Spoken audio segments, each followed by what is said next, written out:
zatvorena priča, svima sad ću da je otvorim. Fali mi bura, s vama priču ću da podelim. Ništa nije isto, sada sve se promenilo. Poslednja nada, srce brzo se polomilo. Priča ova ide, buraz moj je nastradao. Bilo je to pre par godina se desilo. I tada kada dani nisam verovo da proći će, kad plašio sam se da keva poludeće. Zagrljanje tad kada jako me je stisla, pamtim one korake kad tuga mi je prišla. Šok, loše stanje, nisam mogao da verujem. Gde je moj brat, želim samo da ga dodirnem. Fali mi buraz, to se vidi, to ne poričem. Fale mi sranja da sa njim se opet pobijem i nastavim dalje, jer ja znam da oprostit će. Otvorit ću vam priču jer srce pregoreće. Alkohol da pijem buraz nikad nisam umeo, kad god sam sliku gledao moje oko je procurelo. Plačem ali shvatam buraz, plakati ne vredi. Srce koči se i gledam kako suza mi se ledi. Znam da moram dalje sam iako nikog sada nema. Posle svega ja sam jači, srce mi je kao stena. Buraz, tebe sada nemam, na to moram da se naviknem. Za tebe da se borim i da nikako ne pokleknem.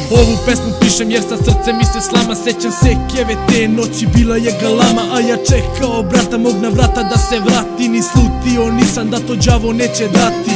Očajna vest, protok vazduha ponestaje. Mama, molim te mi reci da sa nama će da ostaneš. Klipan koji pamtim, otvaraju se vrata, a ja trh do vrata da vidim moga brata. A dobro je znam, keva totalno je bleda. Je znao sam odmah, znao tebra šta me čeka. Reče sine neću suze, a i sama je plakala da sutra bit će bolje. Znam da me je slagala. Dan posle toga težak minuta do otkucava. Ja bacao sam zemlju dok ekipa ga je spuštala. Ljudi me vuku jer ne žele to da gledam. Da ne pokleknem se plaše, ne žele da se predam.